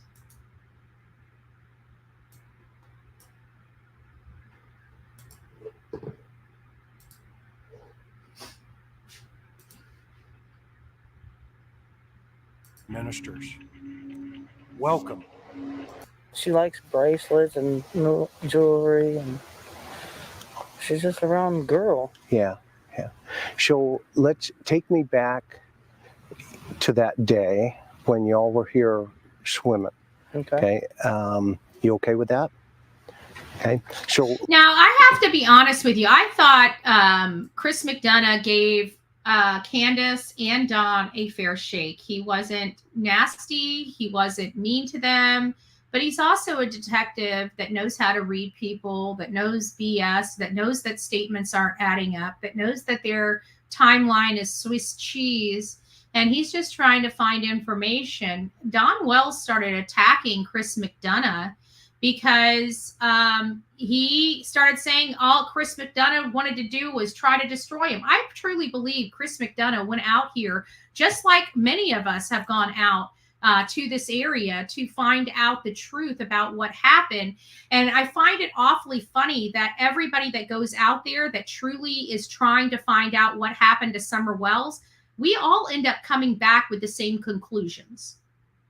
But some Yahoo on YouTube that barely has a high school education tells people, oh, they're all lying. This is for clout. This is for a click and a view. They're just these parents. I can't believe they're attacking these parents. The Summer Wells parents. Oh my gosh, they're such victims. They're victims of Bullhorn Betty. No, they are not. They are victims of themselves.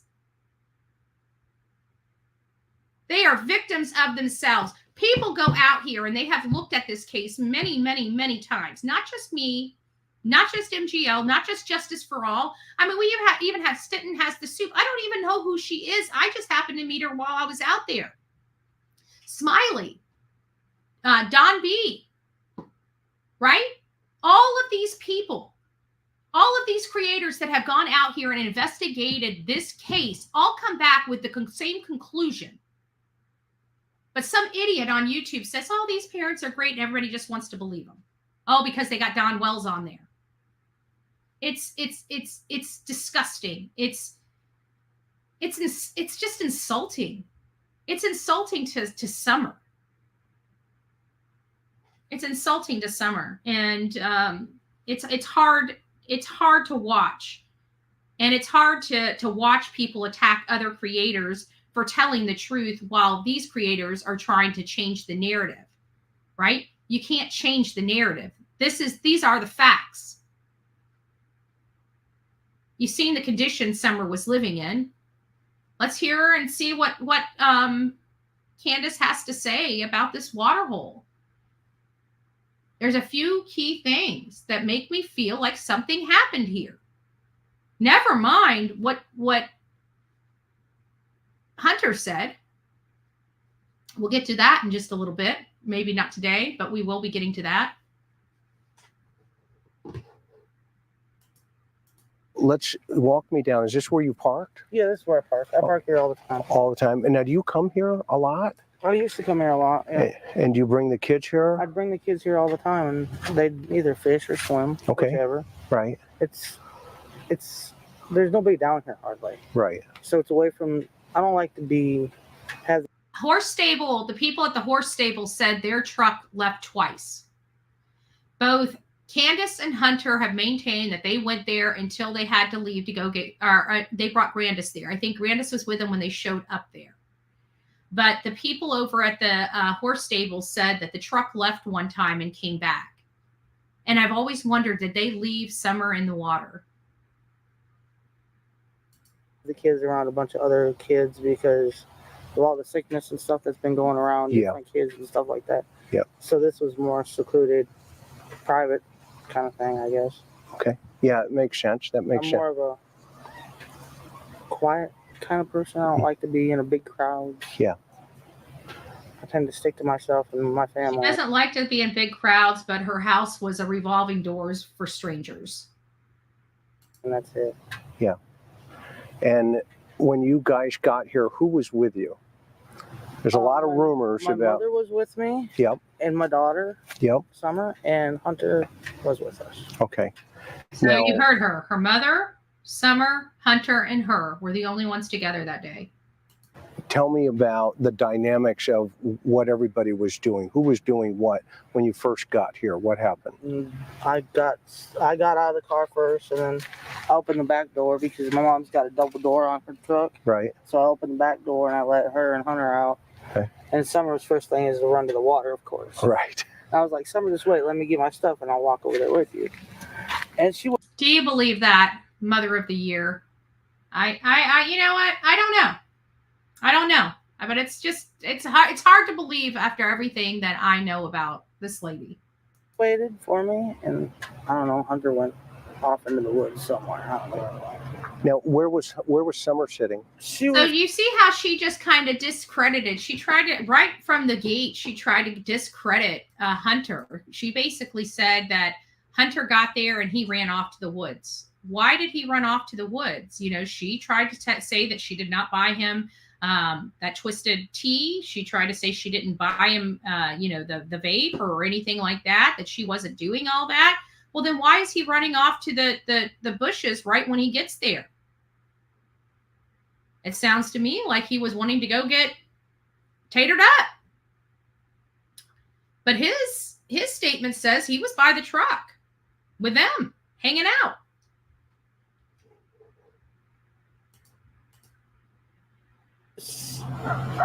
Sitting in the middle seat. Okay.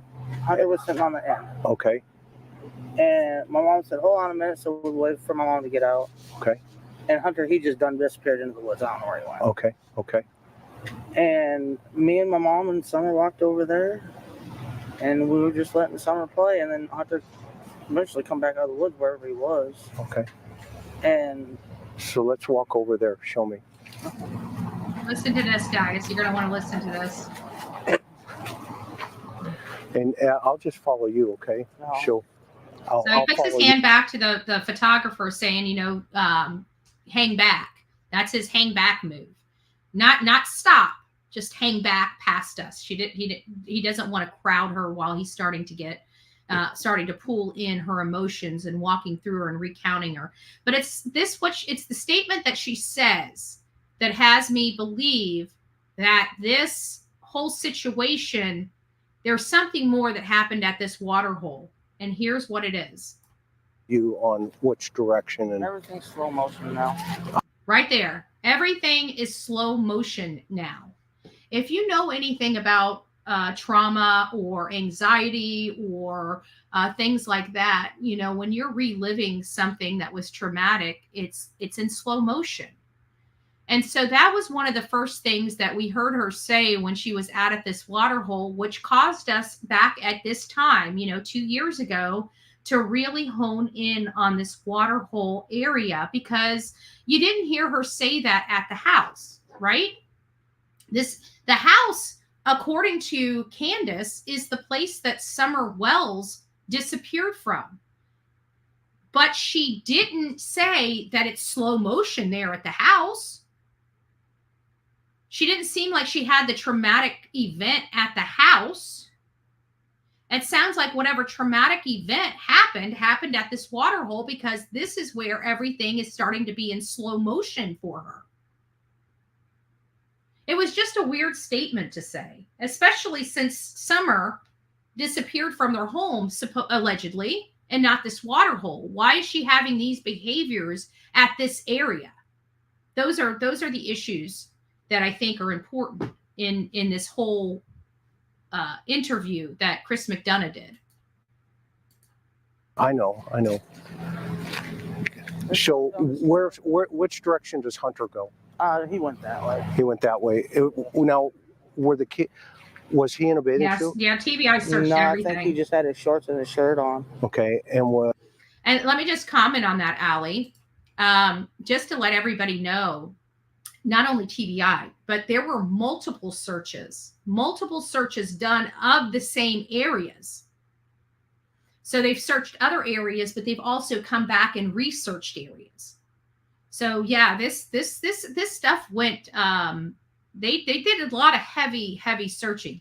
Waterways. They did air search, land search, water searches. They did ATV searches, horse searches. They had dog searches. They've had searches. And that also bodes right into this child didn't just wander off this property. So we have law enforcement not finding this girl, which is indicative of what Candace said about how her daughter would never just walk off. If she had just walked off, she would have been found by now, with especially the many searches that they did. So you've got, she won't walk off. You've got corroboration that she most likely didn't walk off. You got the mom saying she wouldn't walk off, and you got the searches that didn't produce Summer Wells. So that's indicative she didn't just walk off. Then you have the abduction theory, and the abduction theory, the law enforcement comes out and says there is no evidence of this abduction theory. So then you have to look at the parents. And this still comes right back to what Ricky Beavers said to us the other day about how he believes she's still alive. Just because he believes she's still alive doesn't mean that she was abducted. The parents could still have had a hand in that as well. I mean, there's not very many people that I personally know that has been to a home that peddles in this type of product to be sold. I mean, it's a very highly illegal product to sell, especially in the United States. It could, here in the state of Florida, it can get you the death penalty.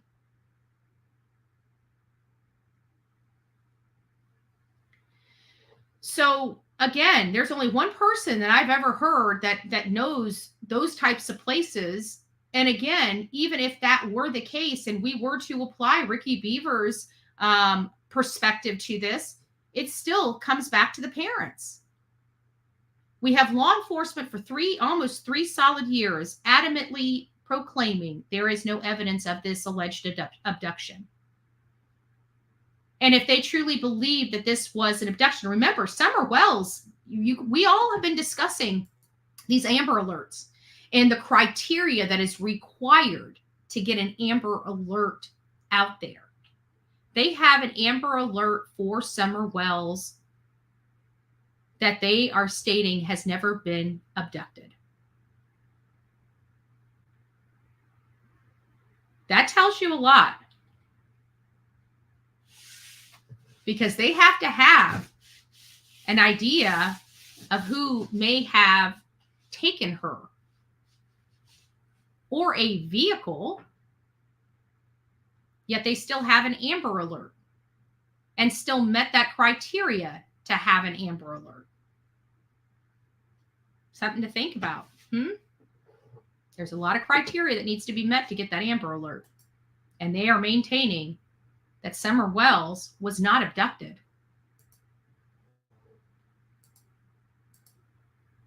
Summer, was she in her bathing suit? Yes. And how did she get in her bathing suit? Or... I actually put her bathing suit on before we left home because it was really hot out that day. Okay. So she's saying that she already had her bathing suit on, according to this. So now she's already in outfit one. And we're going to say outfit one, according to Candace's story, is the bathing suit. Is the bathing suit. Just something small and thin, not so hot. Okay. Okay. Because I know how she gets too hot. Okay. So she gets too hot. I want you to hear these words. I want you to pay close attention to the words she's saying up front, because all these words she's saying up front are going to be contradicting herself here in just a few moments. And what was the temperature that day? Give me an idea. Probably in the 80s. Okay. So it's Tennessee warm. Yeah. Yeah, It's like it is now. And are you an air conditioned person, or in your mom's truck was the No. AC on or I off? don't like AC. Okay. She says she doesn't like AC, but I heard that the AC didn't work in that vehicle. Now, again, I'm not driving that vehicle. I've never been in that vehicle, and I have not checked that air conditioning in the vehicle. Those are what I heard. So what happened? Where do you guys go, and where's Summer going here? We all walked down this path, me, my mom, and Summer. All right. So all three of you together. Yeah. Now, how does Mom's knee handle this hill here? Well, she uses her cane, so it's a little bit easier, and she'll.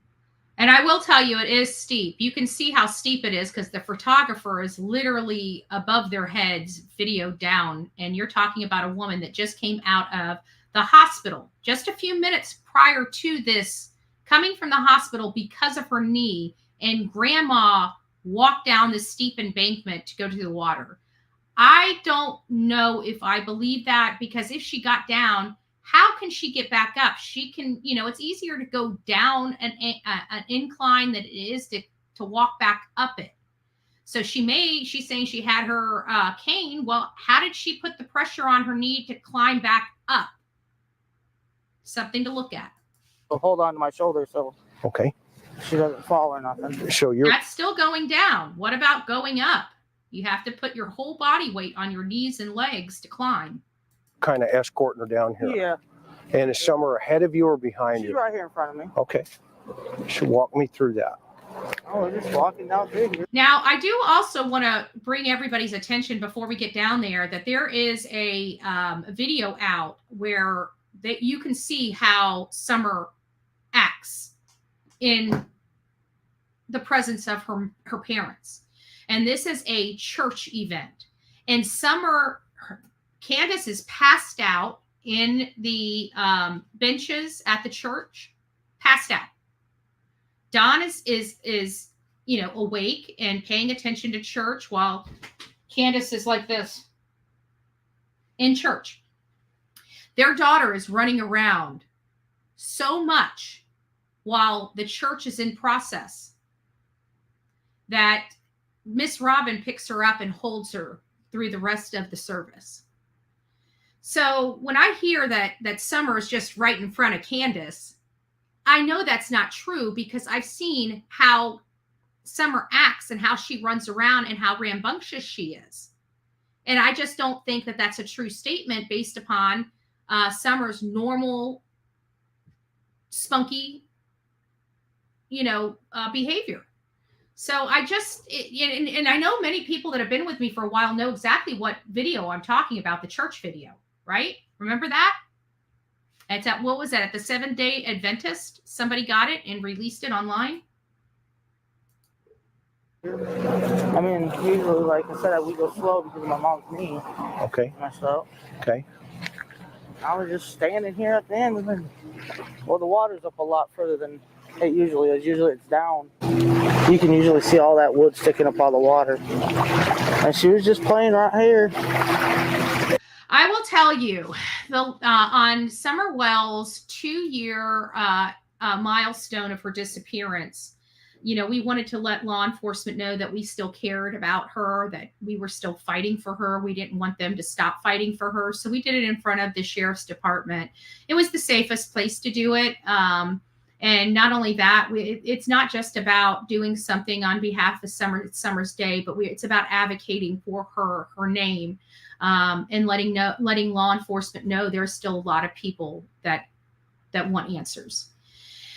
I don't know what we're going to do for her 3-year, because usually I've already started making plans during January. And last year I didn't make the plans, and there was the plans kind of fell through due to some other issues going on, I guess, with Dolly, and we learned about those and just how horrible for people to do that. So I don't know what we're going to do for the 3-year milestone for her.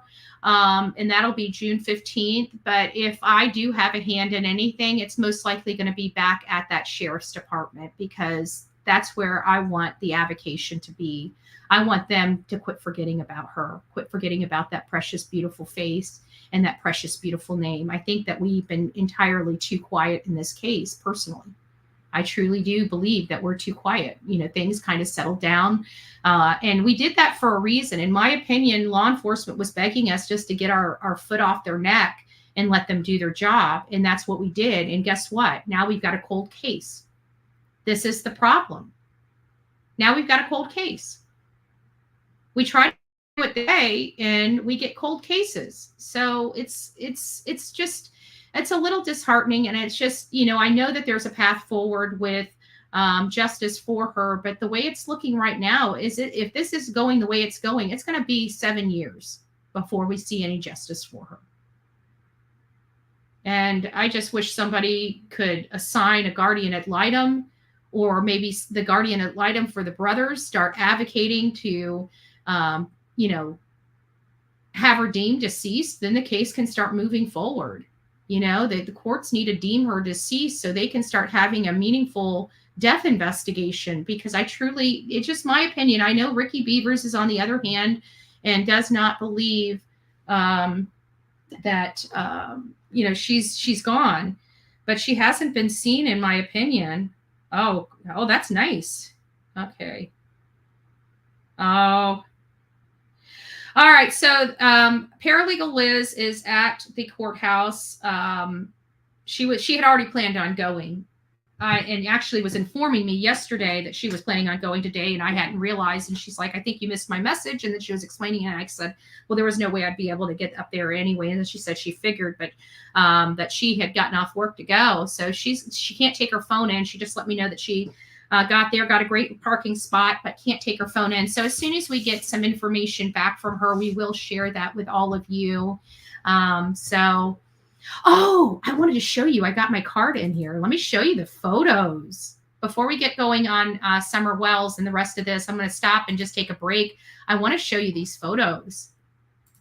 They turned out great. Well, some of them came in blurry, but some of them came in fantastic. All right. It's taking a second. Wake up. There we go. There we go.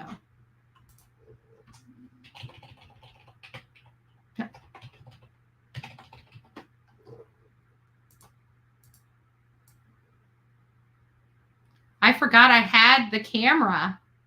I never told you guys that. I forgot I had the camera.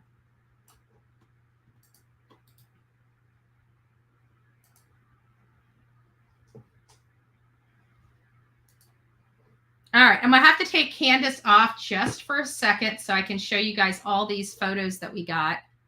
Give me just a second. Let me change settings.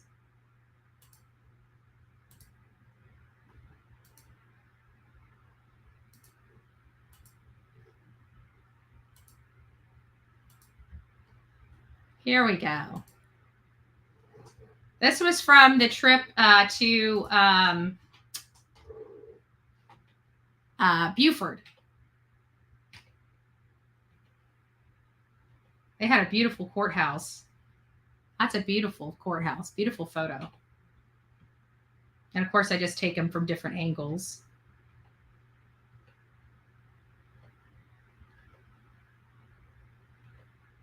Just parking. This is the main, and then we're going to get to the entrance. This is the entrance where everybody had to come into the courthouse. I missed everybody that day because I think everybody important went through a different way than the front entrance. And that's the parking lot. There's the little pond out front with all the duckies. Look at that. Gorgeous. Beautiful day.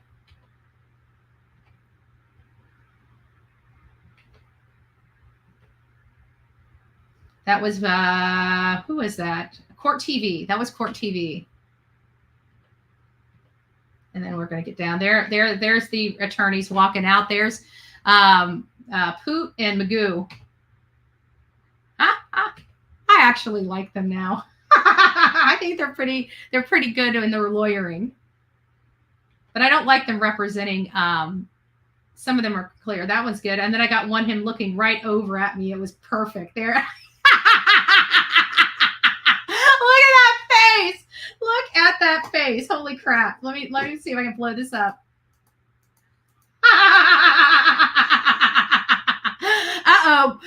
Betty was noticed. He's like, oh shit, the YouTubers are here. We don't like you.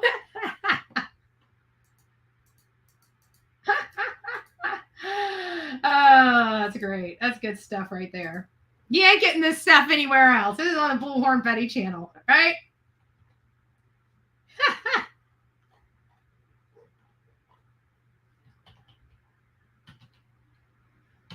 There's Eric Bland. Some of those got blurry because I was videotaping. I had two phones going, one live streaming, one recording, and a camera. I was. If you see me out there, I was meaning business. That's a good picture of Eric and the other attorney.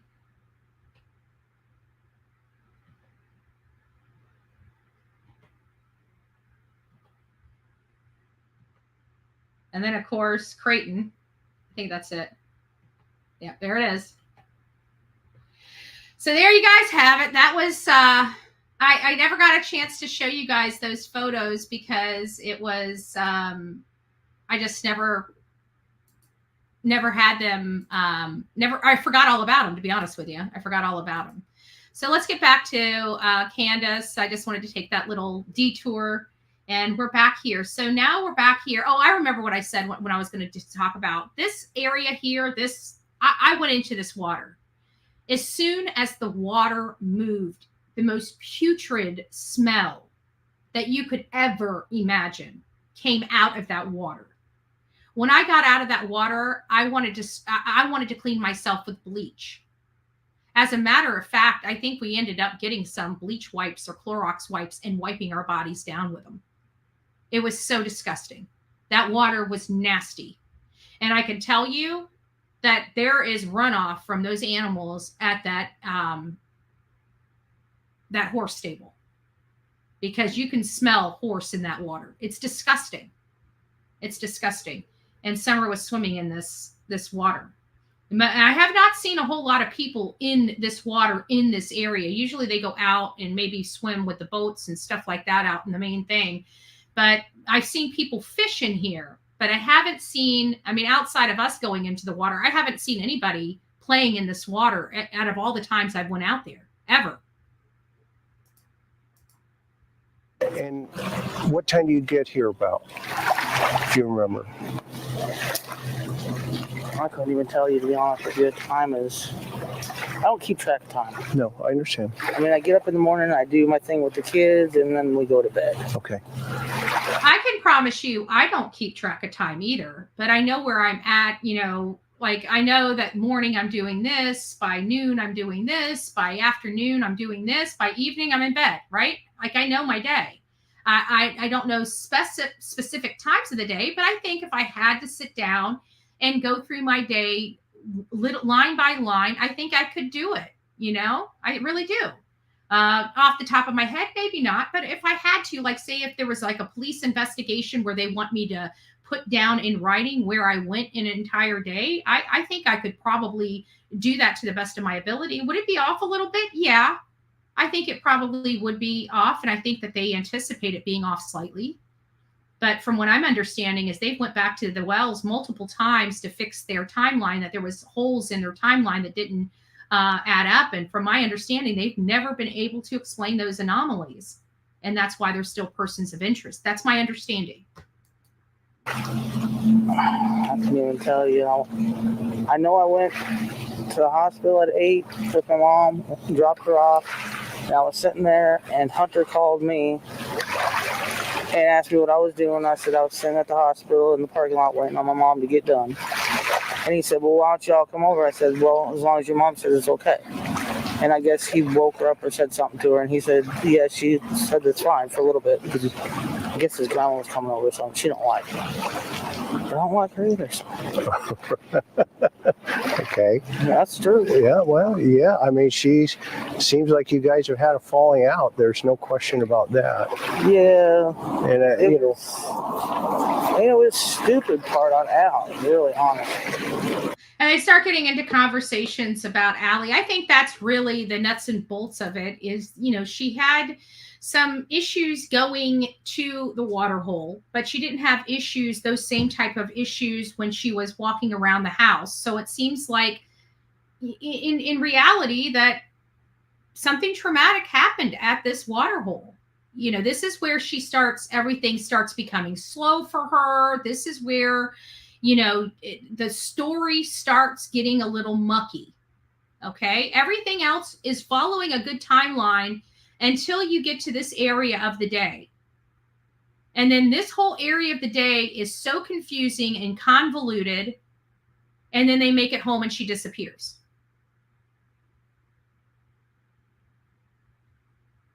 So something happened during this day. And it's my opinion that one of two things happened. When I first started covering this case, I thought something happened at this water hole, and whether it was drowning, whether, you know, we even heard somebody that Hunter could have possibly been backing up the truck and accidentally hit her or I mean, we heard so many rumors about this case when we were covering it extensively, that it was hard to tell, like many of our cases, what fact from fiction is. So it takes a lot of care and a lot of understanding. And there are some things that could be factual or could be rumor that I stay away from because I don't know whether it is or not. And this was one of them, you know, what happened to her that day. My changes didn't come, like I didn't start thinking there was more nefarious things. Even when Dudley was talking about Don's behavior the day before on the 14th, his odd behavior that he was exhibiting, I kind of dismissed it for a really long time, for like a year. Dismissed it as it being associated with something else, possibly Don coming down off of substances or something like that. But for a long time, I truly did just dismiss the behavior the day before. But that's also when I was under the impression Don was at work, that there was no possibility he could have had anything to do with Summer's disappearance, that he was kind of thrown into the mix right along with the rest of the world, that he was just, you know, trying to help the mother of Summer, his significant other. He was just trying to cover her butt. That's truly what I thought. And it wasn't until another trip that we took, a much later trip, when I learned that he did, in fact, have his boys on that job site, that he did, in fact, leave that job site at between 1:30 and 2:30. And now all those mistakes that we kept thinking were just him misspeaking when he said that he was home and, you know, she disappeared at this time and he was speaking as authority or knowing, we now know the reason why it wasn't misspeaks. It's because he was physically present the day that she disappeared. And why is he lying about that? Why is he deceiving people as to whether he was home at the time of his daughter's disappearance or not? And why the spectacle of flying up in the red car, parking at the bottom of the thing, starting to search and all this stuff, and being on the phone with the sheriff's department trying to say his daughter's missing and he's running home? Why the spectacle if you were already there? We knew that his statements back then were untrue when he said he was able to get home in 20 minutes from where he was, which was Rock City, or it wasn't Johnson City. It was something Rock was where I think he was working that day. It was it was in Washington County, I want to say near Johnson City or something like that, but it wasn't. And he was able to get home in 20 minutes. He tells law enforcement he was able to drive. He drove so fast, he almost crashed his car trying to get home so fast. And when we put that test to theory, if he was driving that fast, there is no way his car would have been able to make some of those curbs on that mountain. His car would have been off the mountain. No matter how good of a driver you are, you're not going to be able to do it at the way he did it. It doesn't make sense. So now that we have the strange behavior the day before, you have all this behavior of Don right in and around his daughter's disappearance, and the fact he went to work the next day and has never really done any meaningful searches for his daughter, it is leading me to, in the fact he lied about being at the house when his daughter disappeared, all lead me to believe that this is not something that was an accident at the watering hole, but could potentially be something more nefarious.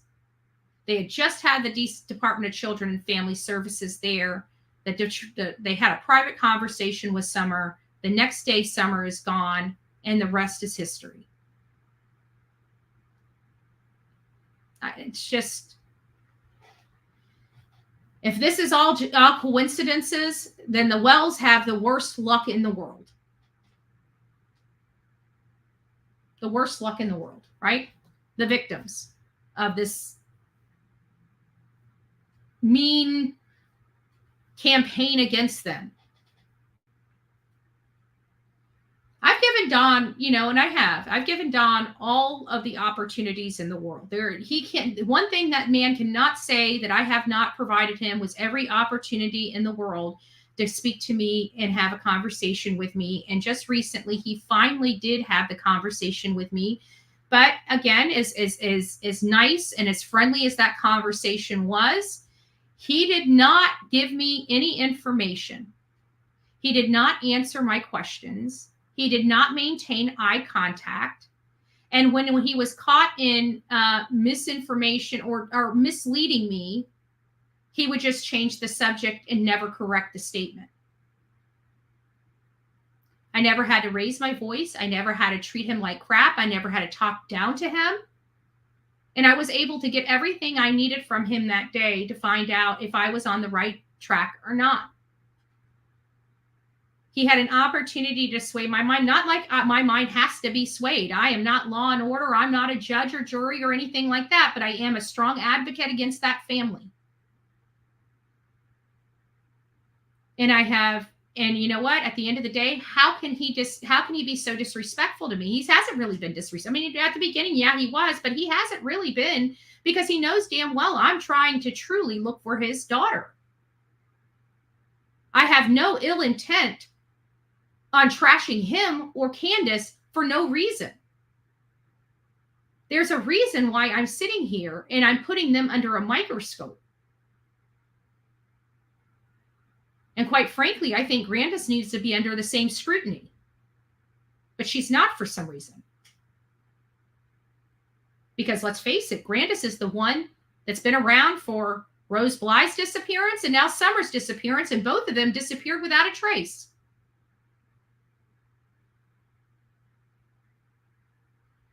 Seems like a past strategy worked and was reapplied,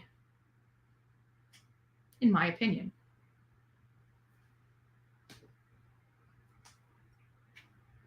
All right, guys. Well, that's all I have for you guys today. Tomorrow, I will be up extremely early and on the road. I got a lot of work to do today. I got to charge up all the equipment. I got to get packed out, and I got to get the oil changed. No, I have not gotten the oil changed yet. It's got to get changed. It's got to get changed, damn it. I got a lot of work to do, so I'm gonna get cracking. You guys have a wonderful day. God bless each and every one of you. Don't forget to be fearless. If you see something, say something. An ounce of prevention is worth a pound of cure. And until next time, y'all, please be safe and kind to one another, especially in the comment box below. We say no to online bullying, online stalking, and just being just a nasty person in general. We say no to that. You wake up each and every day. You get to choose what you do with your day. You can either be kind or you can be nasty. I choose kindness. God bless you.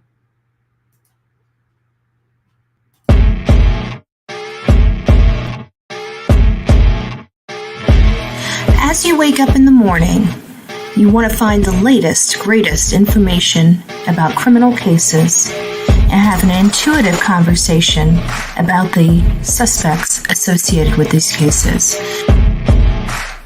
Head over to the Bullhorn Betty channel on YouTube.